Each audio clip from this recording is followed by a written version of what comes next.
할렐루야.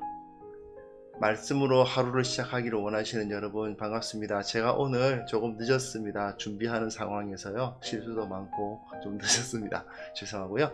오늘 말씀 신명기 33장 22절부터 29절까지 함께 말씀 묵상했으면 좋겠습니다. 오늘은 11월 28일 토요일입니다. 말씀드리는 순서도 틀리네요. 네. 하루하루 살아가는 것 자체가 하나님의 은혜가 없이는 살아갈 수 없는 날이 이어져 가고 있습니다. 그런데 하나님께서 우리에게 은혜를 베풀어 주셨음에도 불구하고 그 베푸신 은혜를 제대로 누리지 못하고 사는 경우가 정말 많은 것 같아요. 하나님께서 주시는 은혜를 우리가 어떻게 누릴 수 있을까? 무엇보다도 하나님께서 주시는 그 근본적인 진리가 무엇인지를 아는 것이 중요하겠죠. 참 행복의 근원이 무엇인지 오늘 한번 말씀을 통해서 묵상할 수 있었으면 좋겠습니다. 이것을 통해서 하나님의 은혜가 그리고 하나님의 보호하심이 우리 가운데 충만하게 되는 것을 경험하는 말씀 묵상 시간이 되기를 바랍니다. 그런 말씀을 함께 보겠습니다.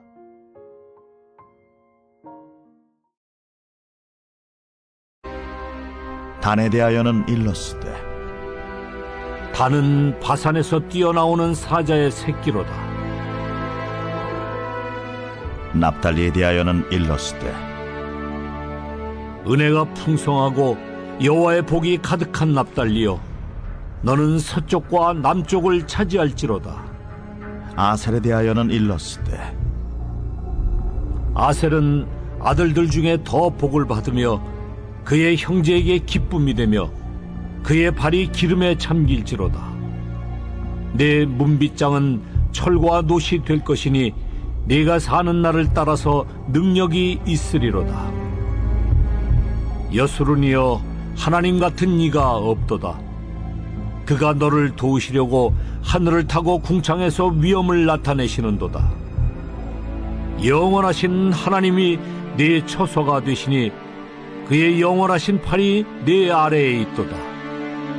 그가 내 앞에서 대적을 쫓으시며 멸하라 하시도다. 이스라엘이 안전히 거하며 야곱의 샘은 곡식과 새 포도주의 땅에 홀로 있나니 곧 그의 하늘이 이슬을 내리는 곳에로다. 이스라엘이여, 너는 행복한 사람이로다. 여호와의 구원을 너가 재어든 백성이 누구냐? 그는 너를 돕는 방패시여 내 영광의 칼이시로다. 내 대적이 내게 복종하리니 내가 그들의 높은 곳을 밟으리로다.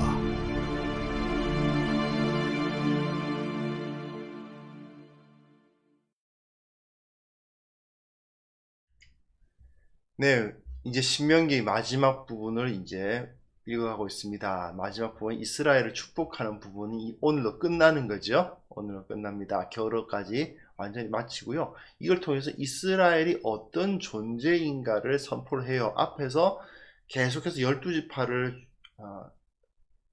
축복해 왔다가 이 마지막 25절까지 그 12지파에 대한 축복이 마치고, 그리고 26절부터 29절까지는 마지막 결론, 그러니까 결론적으로 너희들이 어떤 복을, 어떤 축복을 누리고 있는가 하는 것에 대해서 선포를 하면서 이 축복의 노래가 끝나고 있는 거죠. 자, 그러면 일단 12지파가 다 안 끝났으니까 어제 갓 지파까지 했습니다. 그러니까 12지파가 어떤 축복을 받아왔는지를 마무리를 하고 이 결론을 한번 살펴볼 수 있었으면 좋겠습니다.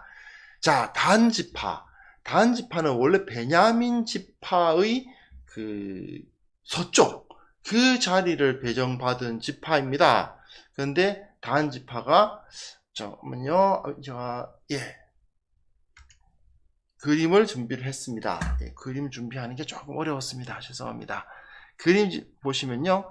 단 지파는 베냐민 지파의 왼쪽이라고 표현해도 될까요? 이 지역, 원래는 이 지역에 배정을 받은 사람이죠. 펜을 바꿔야 되겠네요.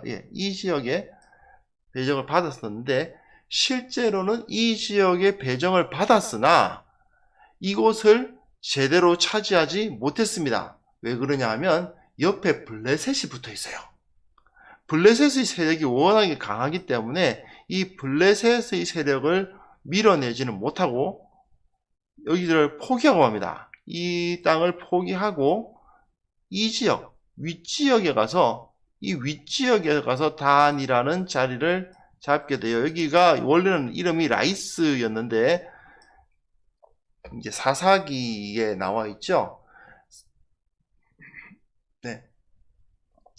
사사기에 보시면 18장입니다. 사사기 18장에 보시면 이 단이 어떻게 옮겨갔는가를 볼 수 있는데 이 단의 위치가 옮겨가는 상황에서 그렇게 썩 좋은 모습은 안 보이죠. 하지만 여하튼 단은 원래는 이 베냐민 지파의 서쪽에 자리를 배정받았으나 결국 이스라엘의 최북단 자리에 자기 자리를 차지하게 되었다 정도는 아시면 좋을 것 같습니다. 자, 이런 것을 생각해 보면요, 단 지파가 이 바산에서 뛰어나온 사자의 새끼다 이런 표현을 쓰거든요. 바산이 어디냐? 그럼 바산은 여기입니다. 여기 므낫세 반지파가 차지하고 있는 이 지역이 이 바산입니다. 바산. 제가 펜으로 쓰는 게 아니라서 잘 안 써지네요. 어쨌든 여기 어쨌든 여기가 바산입니다. 바산이라는 이 지역은 이제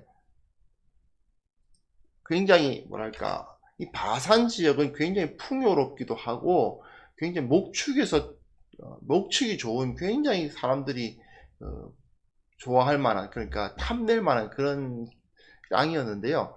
거기서 뛰어나오는 사자의 새끼란 표현은 굉장히 풍요로운 땅에서 나오는 강한 강한 힘을 가진 족속이다 이렇게 단순하게 해석할 수도 있지만, 묘하게도 그 바산이라는 그 바로 옆자리에서 북쪽으로 조금 올라간 그 자리를 차지하게 되었기 때문에 묘하게도 그 예언처럼 맞아 들어가게 되었습니다.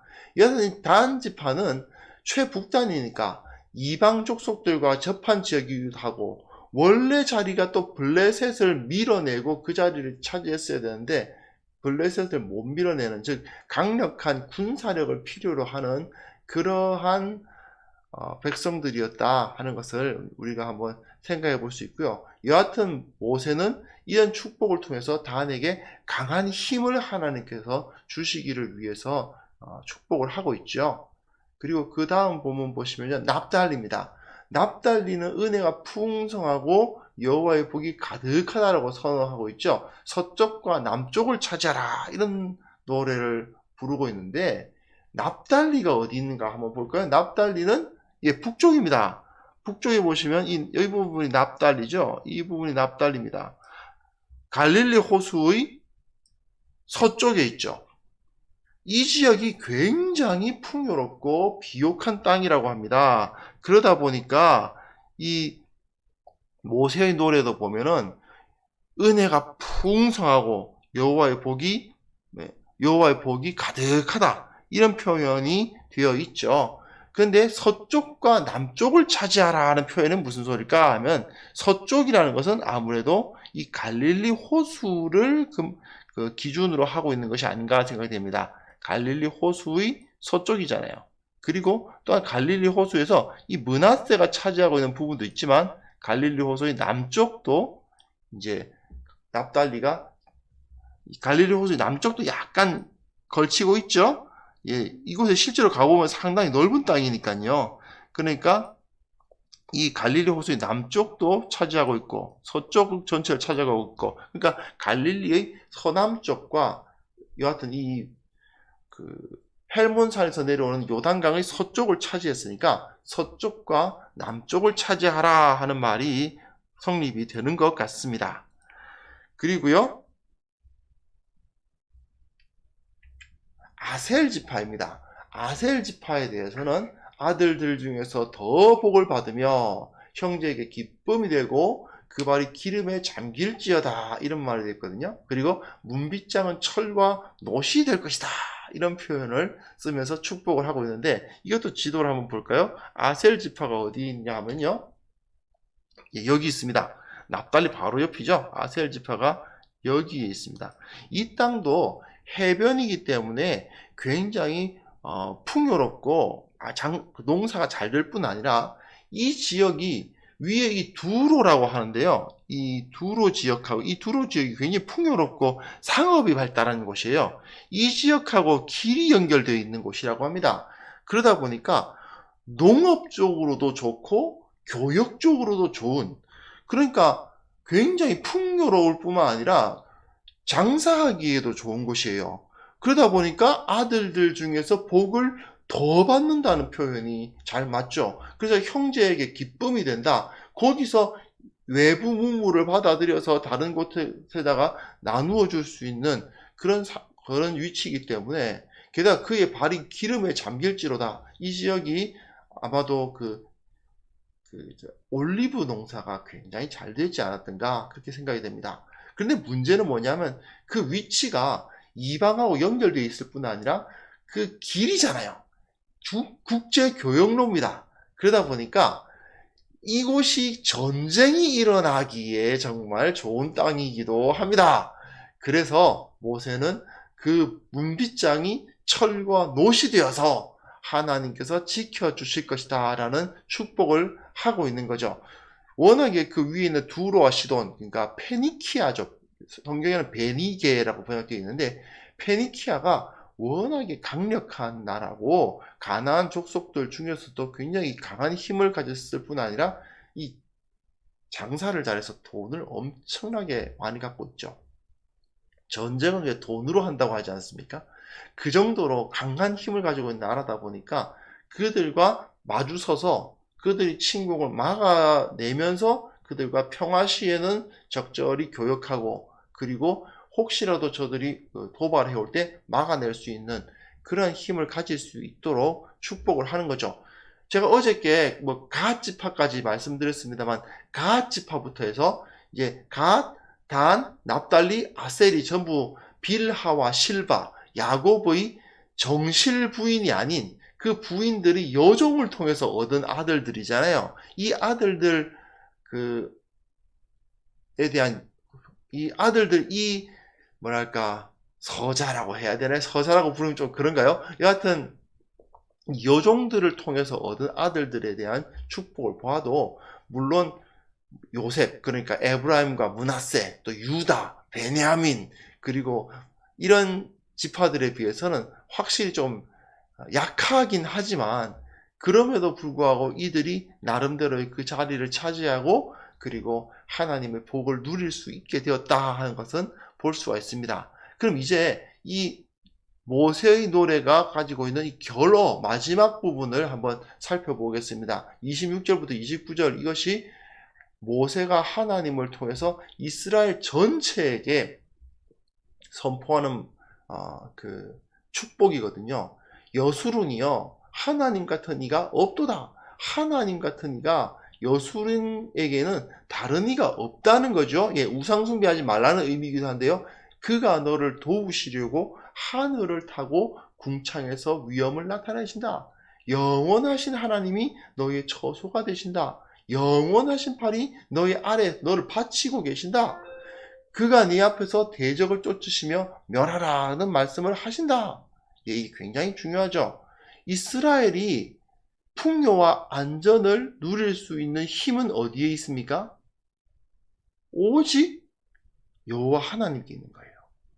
이스라엘이 다른 것이 없어요. 이스라엘에게 있어서 안전을 누릴 수 있는 유일한 길은 오직 하나님밖에 없다는 것입니다. 야곱의 샘은 곡식과 새 포도의 땅에 홀로 있나니 곧 그의 하늘이, 보통 이 당시에 이 가나안 지역의 신은 바알인데, 바알이 하늘의 신이거든요. 하늘에서 이슬을 내리는 것은 바알이라고들 생각했습니다. 그런데 모세는 이렇게, 그의 하늘이, 여호와 하나님의 하늘이 이슬을 내리는 거고, 여호와 하나님께서 만드신 땅이 너희들 앞에, 너희 영원하신 팔이 너희 아래 그 땅에 있다는 거죠.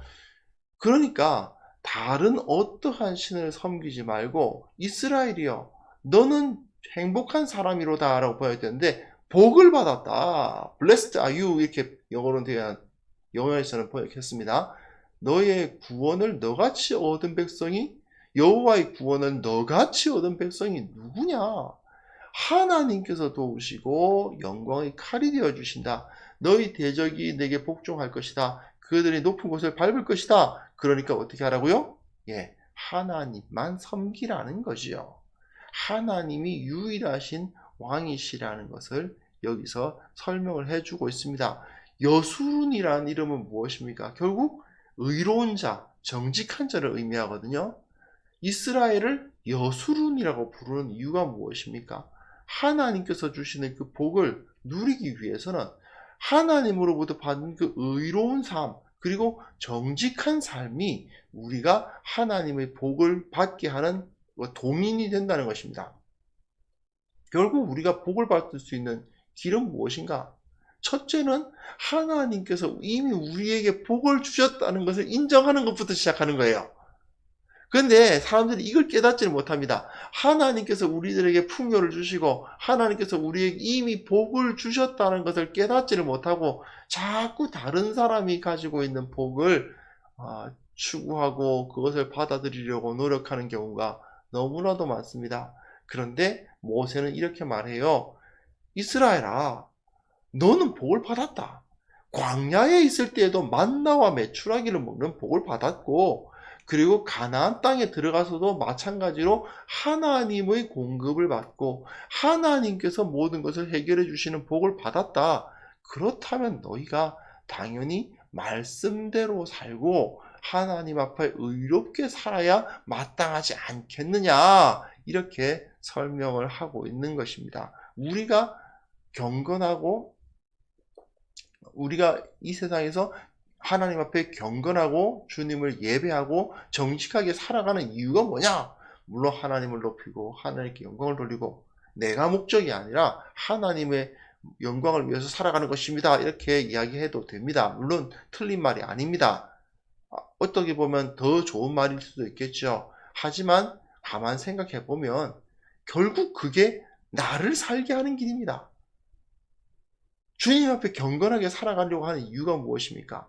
주님 앞에 정직해야 되는 이유가 무엇입니까? 그게 내가 살아갈 수 있는 길이고 그것이 내가 복을 누릴 수 있는 길이기도 하기 때문이죠. 하나님으로부터 복을 누릴 수 있으면 이 세상에 그 어떠한 복도 부러운 것이 없는 거 아닙니까? 그리고 하나님과의 관계가 잘 되어 있고 하나님의 영광을 세상 가운데 드러내면 나의 존재 목적이 이루어진 거 아니겠습니까? 그렇기 때문에 앞에서 계속해서 귀에 못이 막히도록 사실 들은 이야기이긴 해요. 하나님의 명령에 순종하고 말씀대로 살라는 신명기에서 주구장창 나오는 정말 지겨울 정도로 듣게 되는 그 메시지가 너를 행복하게 살아가게 하는 힘이다 하는 것을 여기서 우리가 확인할 수가 있었습니다. 32장을 혹시 기억하십니까?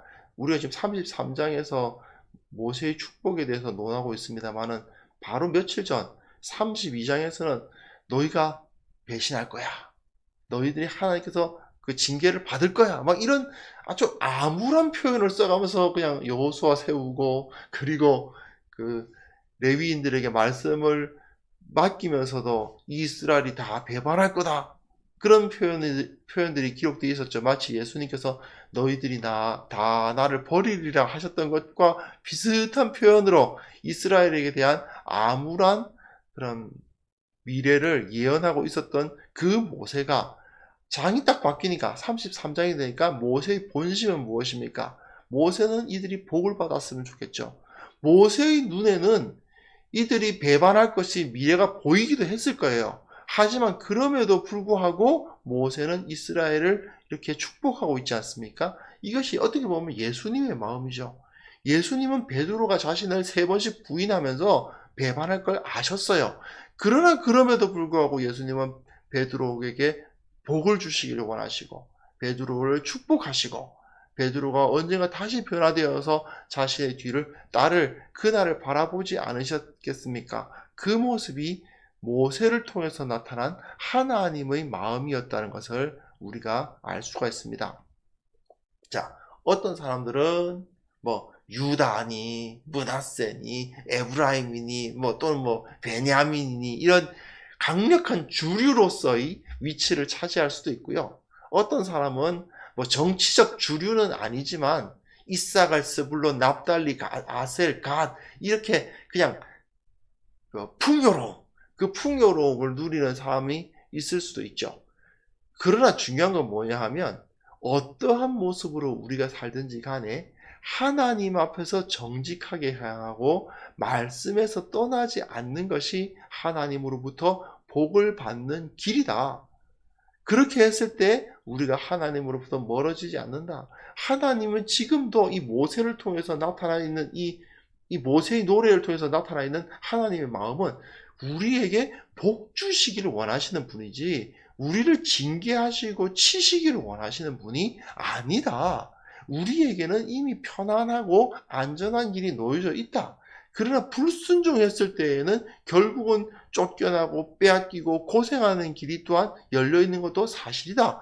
그렇다면 어디를 선택해야 되겠는가? 당연히 평안하고 풍요로운 삶을 누려야 되지 않겠는가? 그것이 바로 하나님의 말씀을 따르는 지혜다. 이렇게 모세가 가르치고 있고 우리가 또한 이 말씀을 통해서 우리에게 도전받는 그러한 메시지라고 할 수 있습니다. 어리석은 사람들은 이걸 깨닫지 못하고 이미 하나님께서 우리에게 복을 주셨다는 것을 깨닫지 못하고 그 복을 지키는 것이 가장 좋은 길이라는 사실을 깨닫지 못하고 다른 사람들의 것, 내가 가지지 못한 다른 사람들의 것을 자꾸 얻으려고 하다가 자신이 기존에 갖고 있던 것까지 다 잃어버리는 상황에 빠지죠. 그게 바로 야곱이 에서와 아버지 이삭을 속일 때의 모습이거든요. 야곱은 차자로서 이삭의 유산 중에 3분의 1은 충분히 받을 수 있는 권리를 갖고 있었지만 형의 것까지 자기가 다 가지려고 하다가 결국은 죄를 짓고 쫓겨나서 그 외삼촌 라반의 집에서 자기가 직접 일해가지고 자기 재산을 다 일구어야 됐고 원래 자기가 받을 수 있었던 그 복은 에서에게 빼앗기고 또 자기가 라반의 집에서 일구어왔던 그 재산 중에 상당히 큰 분량을 또 에서에게 갖다 바치는 그런 모습을 보이지 않았습니까? 이게 바로 어리석은 자의 모습이거든요. 더 가지려다가 다 뺏기고 결국 기존에 있던 것까지도 뺏기는 그런 모습을 볼 수 있는데 우리는 그런 어리석음에서 벗어날 수 있어야 되겠습니다. 모세가 말하는 것처럼 우리 주님께서 이미 나에게 주신 그 복에 감사하고 그 행복을 유지하고 그리고 그 안에서 주님께서 요구하시는 그 길을 걸어갈 때 하나님의 복을 누리게 된다는 사실을 이 시간 확인하면서 그 마음을 가질 수 있기를 위해서 함께 잠깐 기도하는 시간 가졌으면 합니다. 기도하겠습니다.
하나님 아버지, 우리 성도들이 하나님으로부터 모든 것을 공급받았다는 사실을 깨닫게 하여 주시고 이미 우리가 그 행복과 그 풍요와 그 안전을 누리고 있다는 것을 깨닫는 자들 되게 하여 주옵소서. 주님, 비록 우리 눈앞에 여러 가지 세상의 위협이 놓여져 있지만 그것이 이미 하나님에 의해서 제어되고 있고 우리는 그 위협을 충분히 막아주시는 하나님의 권세 아래에 있다는 사실을 깨닫게 하여 주시기를 원하옵고 바랍니다. 아버지, 우리가 세상의 위협 앞에 두려움을 느끼고 있음을 주님께서 먼저 아십니다. 주님께서 이것을 우리가 이겨낼 수 있도록 도와주시고, 또한 우리 눈앞에 놓여있는 질병과 재난의 여러가지 어려움들 주님께서 막아주셔서 지켜 보호하여 주시기를 원하옵고 바랍니다. 아버지, 무엇보다도 주님께서 우리에게 베풀어 주시는 그 복을 깨닫는 자들이 되어야 되겠습니다. 주님께서 지금도 지키고 계시다는 사실을 깨닫고 주님께서 나와 함께 하신다는 사실을 느끼며 살아가는 자들 되게 하여 주시옵소서. 늘 감사하는 마음으로 살아가게 하시고, 늘 기뻐하는 마음으로 살아가게 하시고, 무엇보다도 주님의 은혜 가운데에서 늘 찬송하며 하나님의 영광을 나타내며 예수 그리스도의 향기로서 소금과 빛으로서 살아갈 수 있도록 주님 우리와 우리에게 은혜를 베풀어 주옵소서. 아버지 하나님, 이 전 세계가 전염병의 위협 속에서 두려워 떨고 있습니다. 주님께서 은혜를 베풀어 주시지 않으면 도무지 해결이 되지 않을 것 같습니다. 주님께서 속히 이 질병을 떠나게 하시고 모두가 주님께서 주시는 자유와 생명을 누리게 하여 주옵소서.